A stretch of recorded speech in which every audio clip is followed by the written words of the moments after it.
Well, welcome back, my friends, to another rousing rendition of Choir Boys Outdoors, a fiddleback forge Duke knife. And when I think of the Duke, I think of John Wayne, one of my childhood heroes growing up. I'm sure somebody will have something, they've looked something up on him, and it is what it is. Here's the deal. This knife also reminds me a lot of John Wayne. It's got a rough, rugged look. It's sharp as shit. It works. It does what it's supposed to do, and it keeps on going. What more can you want in a knife? As a matter of fact, I said to Frog earlier today, this is a knife I literally could have just kept cutting and cutting and cutting and cutting and cutting with. Let's jump into it real quick, guys. This is the Duke. It is from Fiddleback Forge. Now, the handle scales are a Baltic Masur birch, and I'm sure I butchered that, but it's Baltic Masur birch. Beautifully done. Feels great in hand. It has natural liners with line pin stripes. Beautiful, beautiful knife. This is a knife that looks like a knife. Let me tell you what they said about it. The Fiddleback Forge is situated between the Kephart and the Camp knife in the Fiddleback lineup. Its 5.5-inch blade and handle ergonomics make it capable of chopping while still performing well at detailed work. Now, I didn't do any chopping with this knife. I did strictly cutting, some light batoning, and things like that. We cut some industrial materials like we always do. The Duke is 10.5 inches in length overall, but its 5.5-inch handle shape allows it to perform the chopping task of a larger knife. I would have done some chopping with it, to be honest with you. I didn't feel like it was necessary to show the strengths of the knife. I may come back before I send it back to JR and do a little chopping. Now I'm kind of intrigued by it. I didn't read anything on it beforehand because I wanted to kind of gauge the knife. Now I want y'all to watch how sharp this thing is.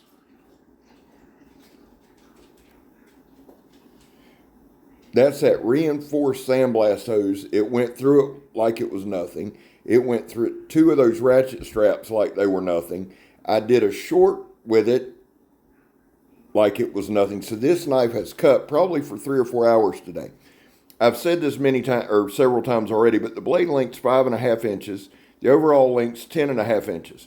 The blade is 5/32 inches thick. It is 8670 steel, Baltic Masur birch, handle scales, natural liners, line pin stripes. We've covered that. It is a tapered tang, so the tang's tapered.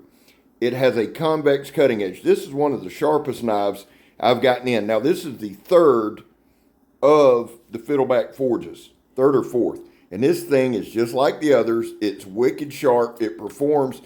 One of the sharpest knives I've reviewed, and I say that every time, but here's the truth. The more and more knives we do, the different companies we do, it just keeps getting better and better and better. Guys, there was a time in this country where 22 vets a day took their own lives. Now, stats are everywhere. We're coming off of a holiday, going into a holiday. The numbers are between 15 and 29, and that's going to be the higher end for the next week or so. That's why here on this channel, we focus on the number 0. Anything over 0 is simply unacceptable. And all that means is, vets, we love you. Man, you have a place here. We back the blue over here. I back the blue. I support the blue. Not everybody does. I understand it. I'm not arguing with anybody over it. It's a cause I've had since the inception of the channel. It's just something I believe in, but I also believe in not shoving it down your throat. How do you do it, Scab? Well, I don't break the damn law anymore. And when I do, because I have, I accept responsibility. And finally, if you are an addict, never quit quitting. Now, on to the knife. Now, guys, I've been kind of experimenting where to put my causes at. I'm going to have them just about every video. I believe in them, and I think it's an important part of what we do. That said, jumping back to the Duke, this is a heavy gauge extension cord. We're going to do some push cuts, go straight through all 3 copper wires. We do it several times.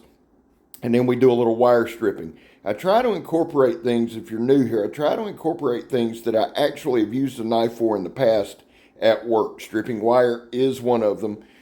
Making some pigtails from extension cords, things like that. That's all par for the course and things that I've actually done. This knife, I've mentioned it a couple times, is ridiculously sharp. I want to park on that for a minute. This is a knife. It's a higher end knife. I don't see a price on here, but I can assume it's between $300 and $400, maybe higher. And when you pay that kind of money for a knife, I'm sorry, it's $560 according to this.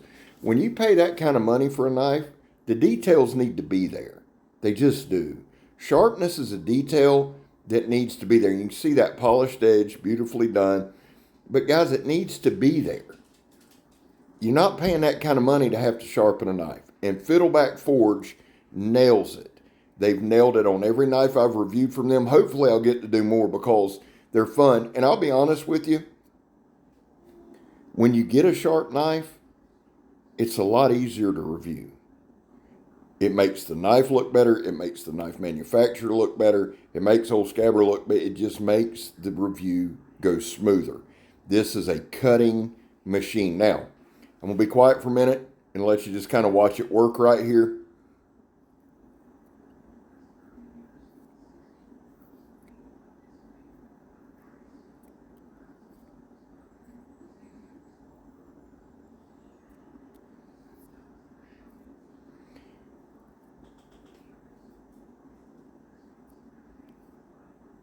The knife's so damn sharp that it's getting, you'll see me kind of struggling to pull. It's not because of the knife. The knife is getting massive bites.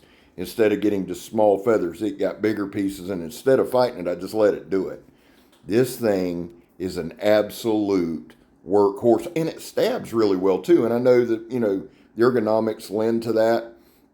And why we do the stabbing is a couple reasons. One, to see if there's any hot spots, any slippage on the handle. There were none. To do a little tip testing there. No breaking, none of that. And let me just say this too, guys, on side-to-side tip testing, the reason that you don't see it on the channel is simply this. I think that that's a demonstration that's a matter of touch. I will add it eventually. But here's the thing. I don't want to bust a tip because I went too hard. And here's the truth, guys. Anybody can snap a tip off a knife. I'm just telling you. I watch other guys do reviews and all, they don't snap them, but I don't know their strength. And again, I'm just trying to explain to you why I don't do it. Because the last thing I want to do on a knife like this that is a phenomenal, you could hunt, fish, cape, skin, you could do anything that your skill set allows with this knife and it'll keep going. I don't want to snap a tip on a knife and somebody goes, man, that knife sucks. And that's exactly what happens time and time again because of my not knowing how to do it. So we're working on it. I'm working on it with some cheapo knives. Thus far, I've snapped every damn one of them and bent a couple, but that is something we'll be adding. But people ask me that all the time. It has nothing to do with being afraid to break the knife because of the knife. It's more to do with me. And if more people thought like that, well, never mind. So we're going to do some heavier batoning here. This is a piece of wood it's one of them old petrified pieces. And you can see we're laying here. Let me just be quiet. You see we're swinging it pretty hard right there. What I've decided to start doing is on knives like this, I wanted to go a certain distance in and check it out. I really did. And you can see there, it's in there. What I wanted to start doing with the demonstrations, the reviews, etc., is use the knives like I would use them in an actual camp out. I'm not going to try to baton through chain in real life, so I'm not going to do it here. What I'm showing you here, in my opinion, is as hard as I would use a knife. Somebody goes harder. I get it. There's other channels that do that. Check those out. Get your information. As far as Fiddleback Forge goes, I am way impressed. The build quality, but more than that, the sharpness, the attention to detail from the handles. There's old Scabber dropping it in solid hands. Thank you, Scab. From the handle scales on, I mean, it's just perfect, dude. It's an awesome knife that I love and I enjoy. And JR, thank you for sending it. Andy, phenomenal job at Fiddleback Forge. Guys, I love y'all. God knows I do. God bless y'all. I hope he does. I'm Scab. You're not. And I'm gone, son. The Duke.